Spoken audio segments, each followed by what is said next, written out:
on entame une nouvelle partie dans le livre de Révélation. Nous avons vu dans les chapitres 1 à 3 était une certaine concentration sur un certain type de personnes. On a vu, ça parlait de quelque chose en particulier. Les chapitres 4 et 5, que nous allons voir cette semaine et au mois de janvier, sont une sorte d'introduction à la deuxième partie du livre.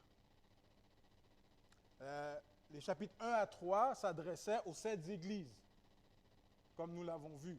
Nous avons vu une présentation de Jésus-Christ que nous n'avons vu nulle part ailleurs dans la Bible.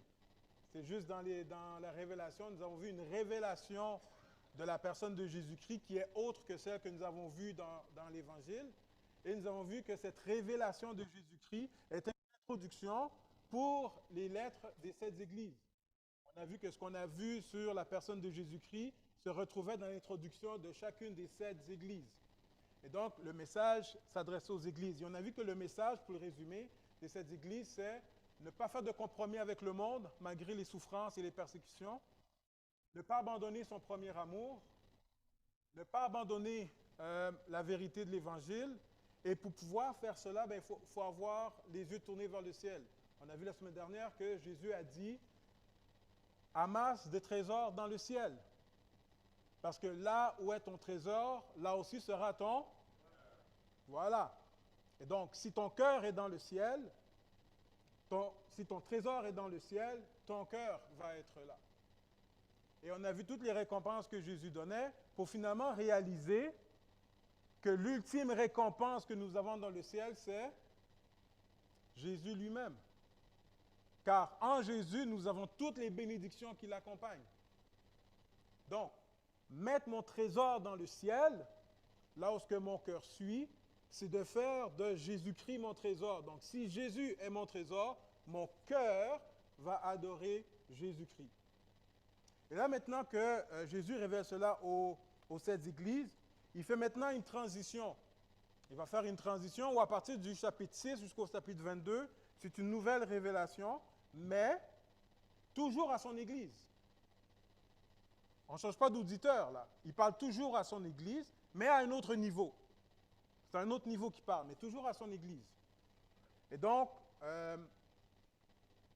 le chapitre 4 et 5, j'ai donné le thème « Une adoration digne de son nom ». Le chapitre 4 et 5, donc, comme je dis, c'est une sorte de transition où est-ce qu'on va aller au ciel et voir qu'est-ce qui se passe dans le ciel. Et c'est pour ça que j'aime que le livre s'appelle « Révélation », parce que le livre nous révèle ce que Jésus pense par rapport aux 7 églises, mais maintenant, Jésus va nous révéler quelque chose qui se passe dans le ciel. Hey les amis, est-ce que vous avez déjà posé la question, mais qu'est-ce qui se passe dans le ciel pendant qu'on est sur la terre? Hein? Si la réponse est non, on a un méchant problème. OK? Quand tu prends l'autobus, quand tu es au travail, quand tu es à la maison, est-ce que tu te poses la question, mais qu'est-ce qui se passe au ciel pendant qu'on est sur la terre? Puis c'est important de savoir qu'est-ce qui se passe au ciel. Et pourquoi c'est important? Bien, parce que le livre nous dit qu'est-ce qui se passe dans le ciel. Si la Bible prend le temps de nous expliquer, c'est parce que c'est important pour nous. D'accord? Donc, qu'est-ce qui se passe au ciel et pourquoi qu'est-ce qui se passe au ciel est important pour nous? Pourquoi c'est important? Et donc, on va voir une première partie de ça. Maintenant, on va aller voir ce qui se passe au ciel. Et vu que c'est le livre de Révélation, et comme j'ai déjà parlé, il y a plusieurs interprétations que les gens y font. Par exemple, on va aller lire qu'est-ce qui se passe au ciel. Il y a des gens qui pensent que qu'est-ce qu'on lit là, dans Révélation, c'est littéral.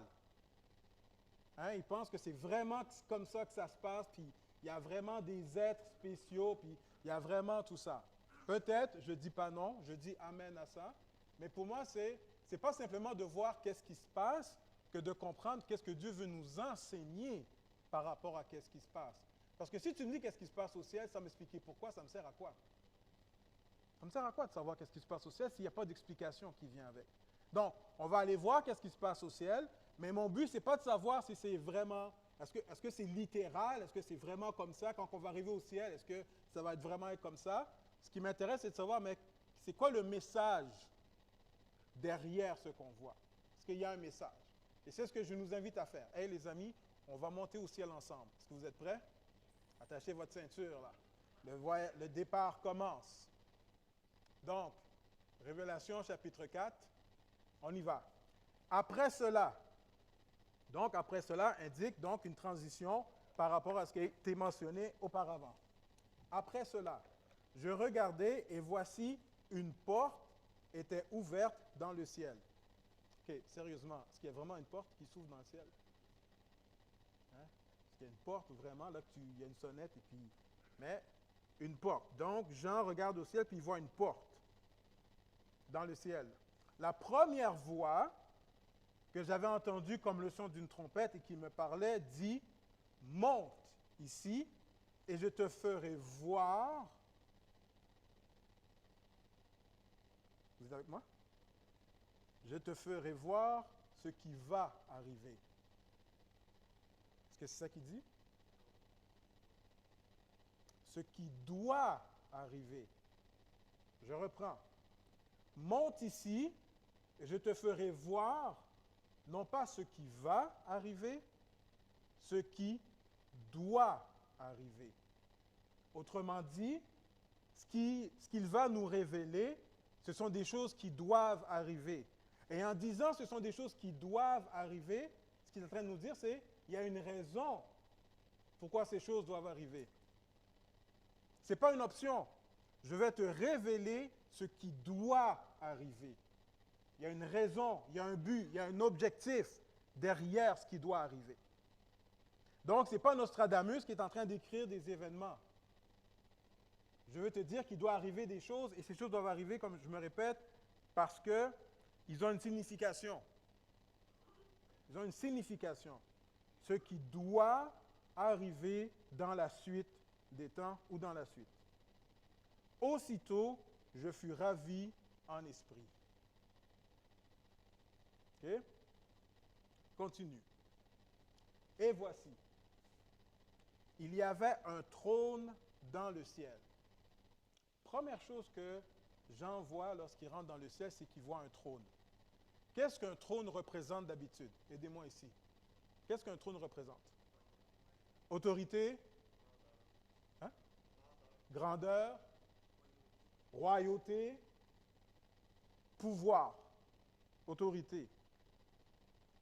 Pendant que l'Église s'ouvre sur la terre, comme on a vu que les 7 églises s'ouvrent sur la terre, lorsque Jean monte au ciel, la première chose qu'il voit, pow! Un trône.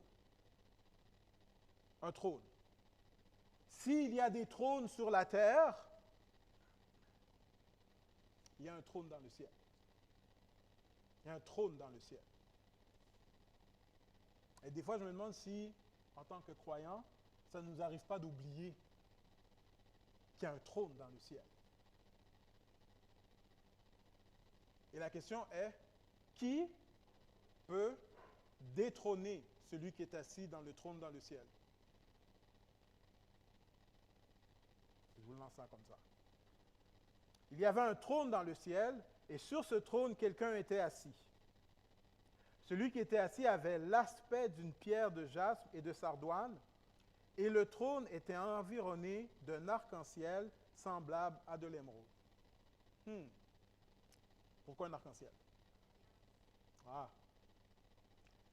L'arc-en-ciel fait référence, dans quelle autre histoire est-ce qu'on entend qu'il y a un arc-en-ciel? Avec Noé. Qu'est-ce qui est arrivé? Dieu voit que l'humanité va très mal, puis il se dit comme ça, moi, cette humanité-là, je ne suis pas capable avec, il passe un jugement. Right? Et dans ce jugement, il sauve 8 personnes. Et donc, ils font rentrer dans l'arche, il efface l'humanité au complet avec un déluge, il sauve ces 8 personnes, et lorsque Noé sort de l'arche, Dieu émet un arc-en-ciel. L'arc-en-ciel arrive à un moment où il y a un recommencement. Il y a un renouveau. On recommence avec les 8. Je passe un jugement sur la terre, et après le jugement sur la terre, je fais une alliance pour dire que je recommence à nouveau avec d'autres personnes. Pourquoi est-ce qu'il y a un arc-en-ciel dans le ciel? C'est pour nous rappeler, comme on l'a vu, puis comme on va le voir, il y a un jugement qui va venir sur la terre, où le premier ciel et la première terre vont complètement disparaître.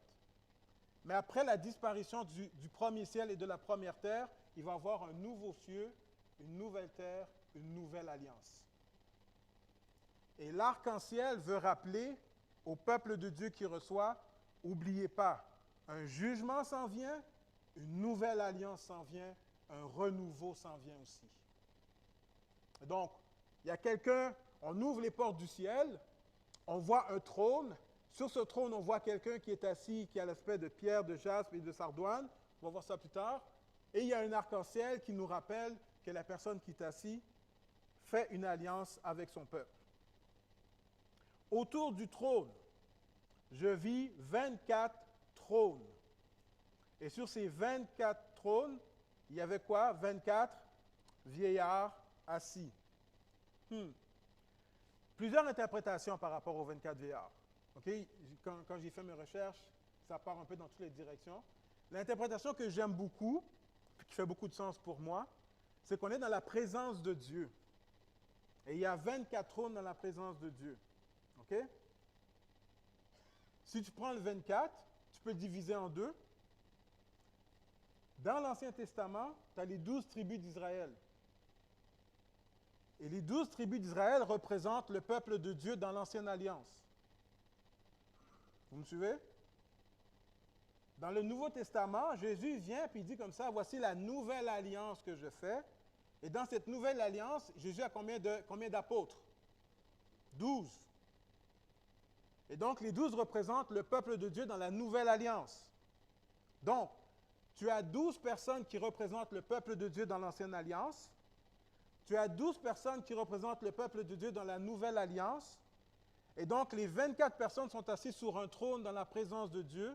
Et donc, si chacun de ces 12 représente le peuple de Dieu, ce que ça représente, c'est que là où Dieu est assis sur son trône, le peuple de Dieu dans son entier, dans l'Ancien Testament, et le peuple de Dieu dans le Nouveau Testament, sont tous assis autour du trône de Dieu. Vous savez qu'est-ce que ça veut dire, ça, les amis? Je vous donne un petit secret. Ça veut dire que toi qui es là, tu es aussi présentement assis parmi les 24 vieillards. Tu es là, présentement, assis sur le trône. Et les 24 et les 12 qui représentent la Nouvelle Alliance représentent nous qui sommes ici. Je ne sais pas la situation dans laquelle tu es présentement. Je ne sais pas ce que tu vis présentement. Mais je sais qu'il y a une réalité qui existe. C'est que peu importe où tu es présentement, tu es assis sur un trône dans la présence de Dieu. Tu es assis sur un trône présentement.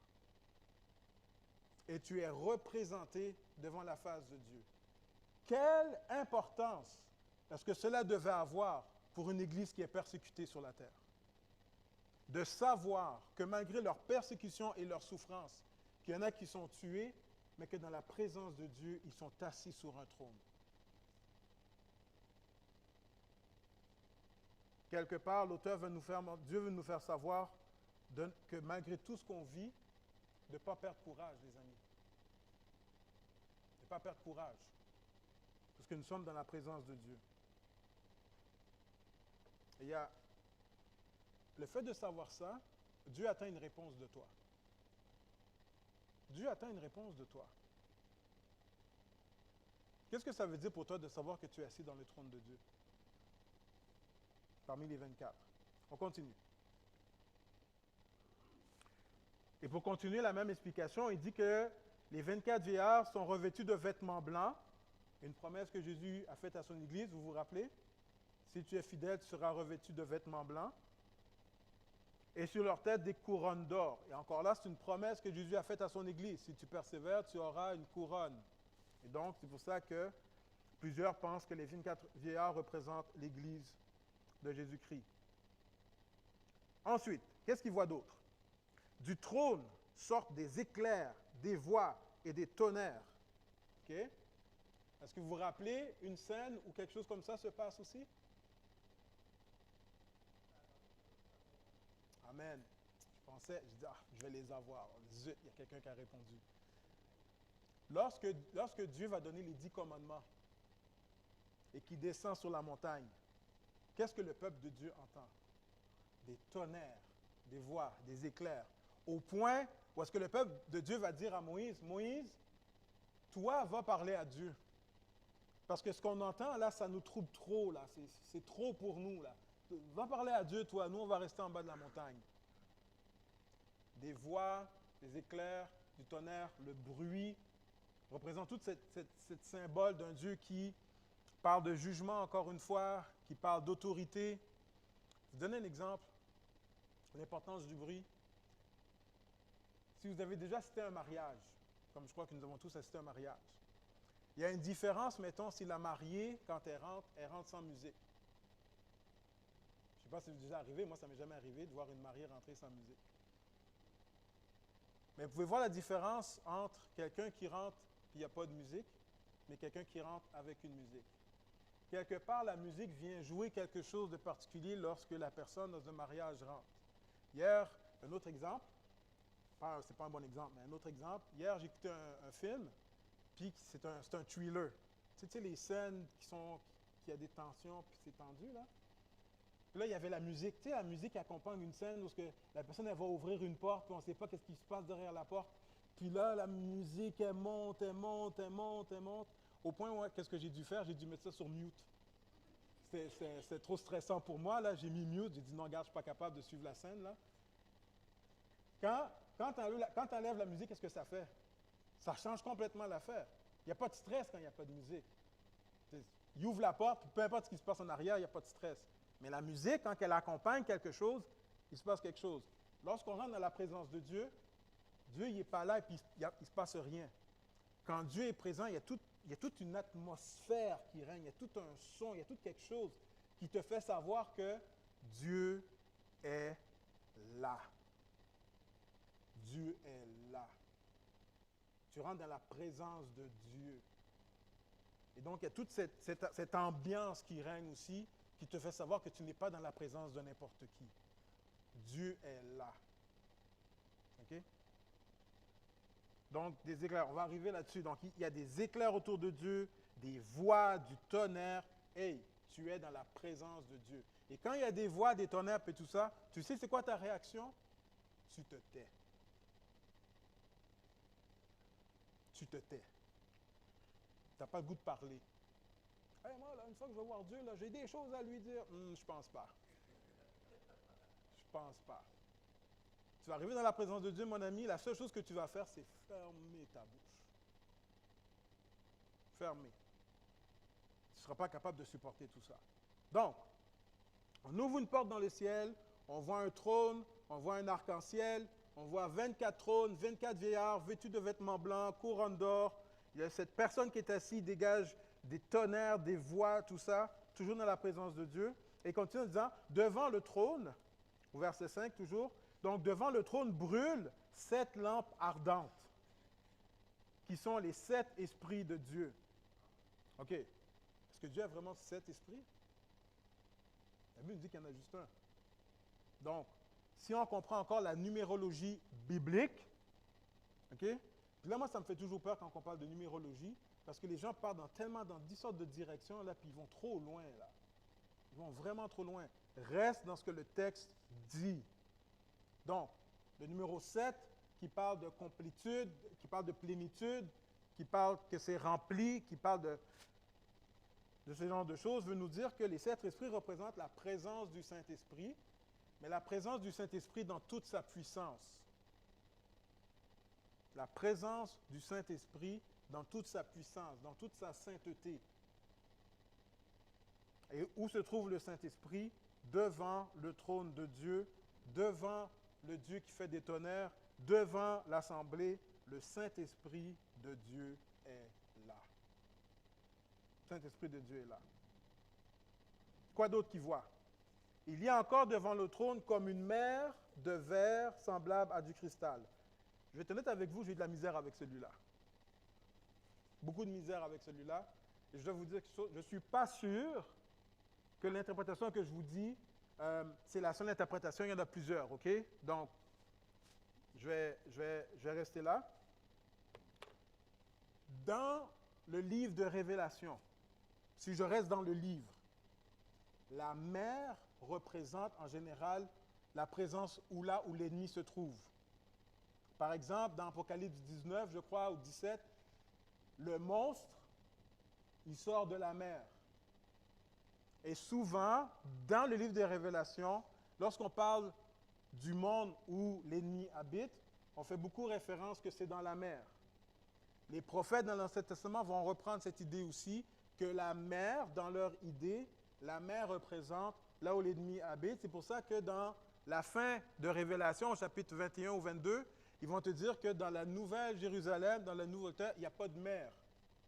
Mais ce n'est pas qu'il n'y a pas de mer pour de vrai, c'est que si la mer représente la présence de l'ennemi, en disant qu'il n'y a pas de mer, ce qu'on veut dire, c'est qu'il n'y a pas de présence de l'ennemi. Donc, une mer de cristal représente que dans la présence de Dieu, il n'y a pas d'ennemi qui est dans la présence de Dieu.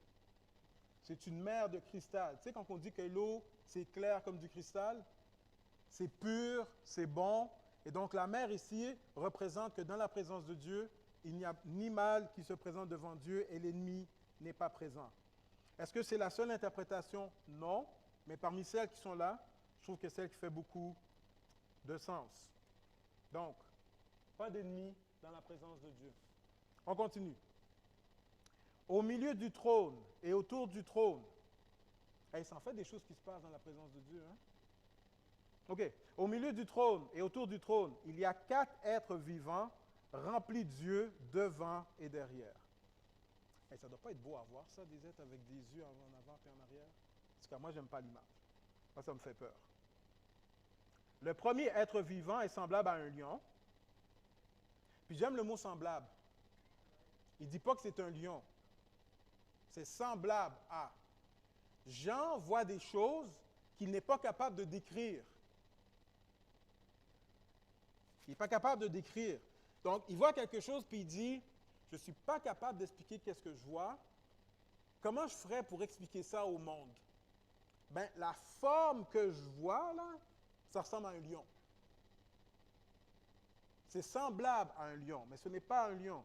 Mais il dit, ça ressemble à ça. OK?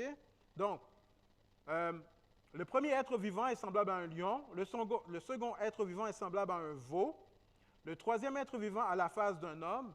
Et le quatrième être vivant est semblable à un aigle qui vole.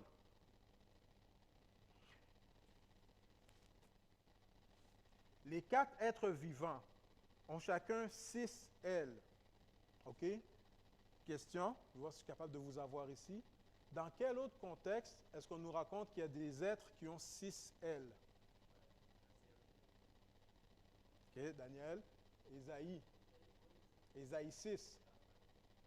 Lorsque Ésaïe rentre dans le temple dans Ésaïe 6 et qu'il rentre dans la présence de Dieu, il voit Dieu qui possède une longue robe. Et autour de Dieu, il voit 3, c'est 2 êtres qui sont là, ou 3.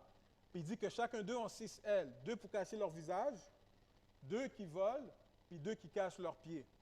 Et c'est intéressant parce que dans la vision d'Ésaïe chapitre 6, les anges, ces êtres, crient quelque chose.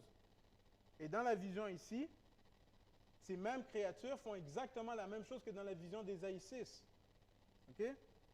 Et ils sont remplis de Dieu tout autour et au-dedans.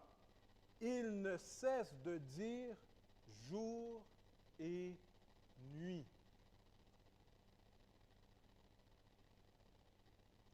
Jour et nuit. Ils ne disent qu'une seule parole. Saint, Saint, Saint est le Seigneur Dieu, le Tout-Puissant, qui était, qui est et qui vient.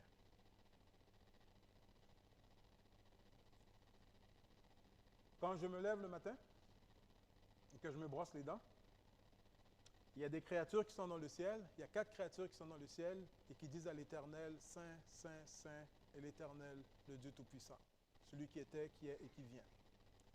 Quand je viens travailler au bureau, que je m'assois dans mon bureau, il y a 4 êtres vivants. Et qu'est-ce que ces 4 êtres vivants disent pendant que je suis dans mon bureau? Saint, Saint, Saint est l'Éternel, le Tout-Puissant, celui qui était, qui est et qui vient. Quand je rentre à la maison après le travail et que je vais souper à la maison avec ma famille, il y a 4 êtres vivants qui, pendant que je soupe, disent Saint, Saint, Saint est le Seigneur, l'Éternel, le Tout-Puissant, celui qui était, qui est et qui vient. Et quand je me couche sur mon oreiller et que je m'endors, toute la nuit pendant que je dors, il y a 4 êtres vivants qui disent Saint, Saint, Saint est l'Éternel, le Seigneur Dieu, le Tout-Puissant, celui qui était, qui est et qui vient. Peu importe ce qui se passe, peu importe ce que je vis, il y a une vérité qui ne changera jamais. Jamais. Peu importe si on change de gouvernement, peu importe on change d'élection, un nouveau gouvernement, peu importe la situation dans laquelle je vis ou qu'est-ce qui peut arriver de bien ou de mal, dans la présence de Dieu se trouvent des êtres qui répètent la même chose à la journée longue. Saint, Saint, Saint est le Seigneur Dieu, le Tout-Puissant, qui était, qui est et qui vient. Si dans la présence de Dieu se trouvent des êtres qui font ça à longueur de journée, qu'est-ce que ça veut dire pour nous?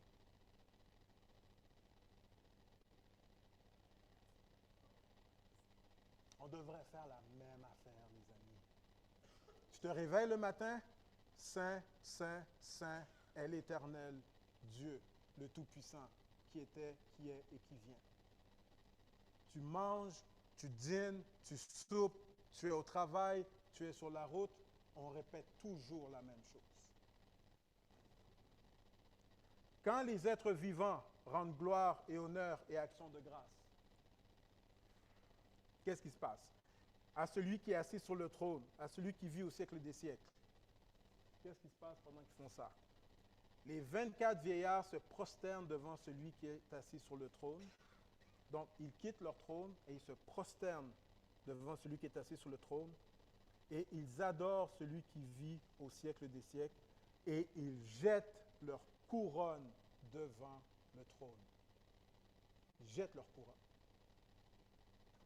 En disant, tu es digne, notre Seigneur et notre Dieu, de recevoir quoi? La gloire, l'honneur et la puissance. Tu es digne de recevoir ces choses. Aucun être humain n'est digne de recevoir ce que Dieu donne ici. Amen. Aucun être humain. Le peuple de Dieu se prosterne devant celui qui est assis et déclare, tu es digne, notre Seigneur et notre Dieu, de recevoir la gloire et l'honneur et la puissance. Pourquoi? Il y a un car. Il y a un car. Parce que donc il dit pourquoi? Car tu as créé quoi? Toutes choses. Et c'est par ta volonté qu'elle... Autrement dit, le jour où Dieu décide qu'une chose arrête d'exister, qu'est-ce qui arrive à la chose? Elle arrête d'exister. OK? Écoutez, qu'est-ce qu'il dit? Tu mérites gloire, honneur et louange, car tu as créé toutes choses, mais ce n'est pas juste que tu as créé toutes choses, puis après tu es parti. Hein? Vous savez le principe de l'horloge, comme quoi Dieu aurait créé une horloge, il aurait créé un monde, puis il a mis l'horloge en marche, puis après ça, Dieu s'est retiré. Il y en a qui pensent que c'est comme ça que le monde fonctionne. Non. Tu as créé toutes choses, et c'est par ta volonté qu'elles existent. Dieu gouverne chaque chose qui existe. Est-ce que c'est pas ça que Jésus dit? Tous tes cheveux, quoi? Sont comptés. Il y en a pour qui certains, ce n'est pas gros à compter, les cheveux qu'ils ont sur la tête, là. Tous tes cheveux sont comptés. Donnez un exemple. Donnez un exemple. Est-ce que tu es capable de me dire combien de particules de poussière que tu respires depuis que tu es venu au monde? Qui pourrait dire ça? Et pourtant, tu demandes au Seigneur Dieu, il va te donner le chiffre là. Il va te donner le chiffre là. Combien de battements de cœur que tu as fait depuis que tu es venu au monde?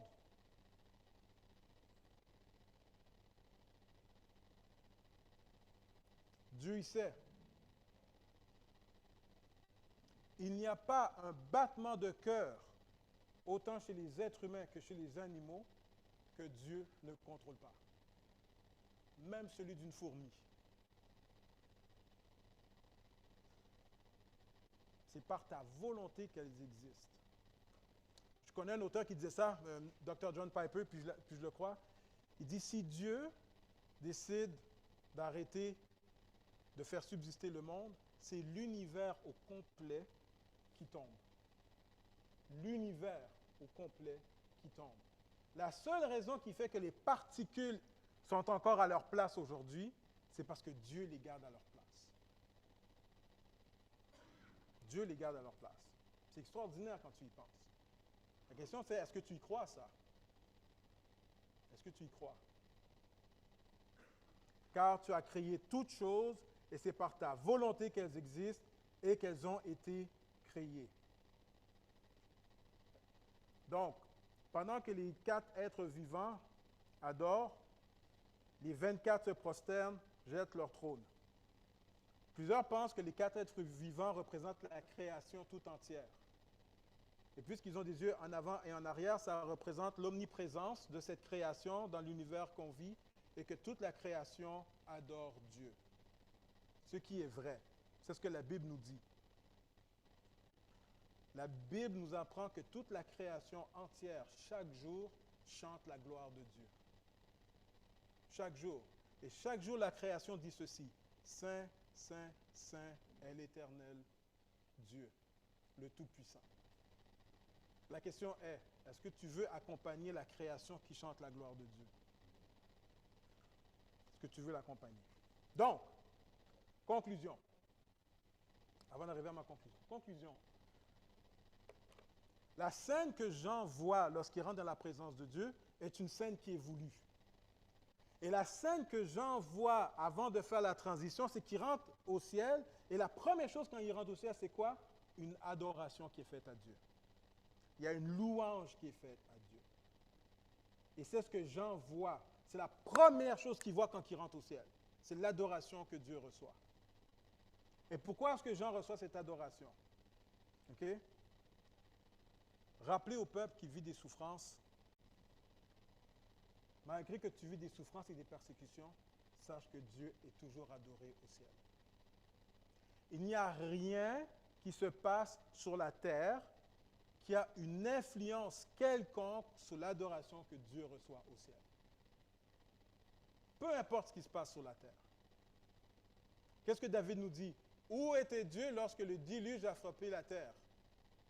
Il était où Dieu? Assis sur son trône. Donc, s'il y a une telle adoration qui se fait dans le ciel, qu'est-ce que ça veut dire pour nous? Nous devons adorer Dieu, comme Jésus a dit, en esprit et en vérité. Et l'adorer, ça veut dire l'adorer avec notre intelligence et notre cœur, selon la direction du Saint-Esprit. Ma question. Quand tu viens à l'église le dimanche matin, qu'est-ce que tu viens faire? Je n'ai pas de réponse. Je veux que tu réfléchisses. Quand tu viens à l'église le dimanche matin, qu'est-ce que tu viens faire? Voici pourquoi je pose la question. Et ceux qui étaient à la rencontre, j'ai fait une rencontre avec le comité de louange, puis on a parlé de ça. Nous avons cette tendance aujourd'hui, il y a une tendance aujourd'hui, je te dirais depuis peut-être quoi, environ une vingtaine, une trentaine d'années, cette tendance où les gens viennent à l'église comme des consommateurs. Je viens pour recevoir. Je viens pour recevoir. Et puis ils quittent l'église en se disant, j'ai rien reçu aujourd'hui. Hein? J'ai rien reçu. C'est la louange, c'était plate, la prêche, c'était plate. Non. Tu ne viens pas à l'église pour recevoir. On vient à l'église pour donner. Toutes les créatures qui sont au ciel, lorsqu'ils sont dans la présence de Dieu, qu'est-ce qu'ils font? Ils donnent. Ils donnent gloire à Dieu. Ils proclament la gloire de Dieu. Ils se prosternent dans la présence de Dieu. Ils louent le Seigneur Dieu. L'Église, comme la porte, est une fenêtre où est-ce qu'on rentre dans la présence de Dieu. Lorsque je viens le dimanche matin, il faut que je comprenne, Seigneur, en venant ce matin, je fais comme Jean, où est-ce que tu ouvres une porte pour moi à travers le service et où je rentre en esprit et en vérité dans ta présence. Et quand je rentre dans la présence de Dieu, je ne viens pas pour m'asseoir comme un spectateur. Dieu est le spectateur lorsqu'on rentre dans sa présence. Dieu est le spectateur. Toi, tu sers. Nous, nous servons. Et l'ironie de la chose, c'est ça, les amis. Tu veux recevoir quelque chose ce matin? Ce n'est pas compliqué. Donne. Le meilleur moyen de recevoir quelque chose de la part de Dieu, c'est de donner. Donne à Dieu la gloire qu'il mérite. Donne à Dieu la louange qu'il mérite. Et regarde en retour si Dieu ne va pas te donner quelque chose. Mais si on vient s'asseoir, puis c'est comme, viens me divertir parce que moi, ce matin...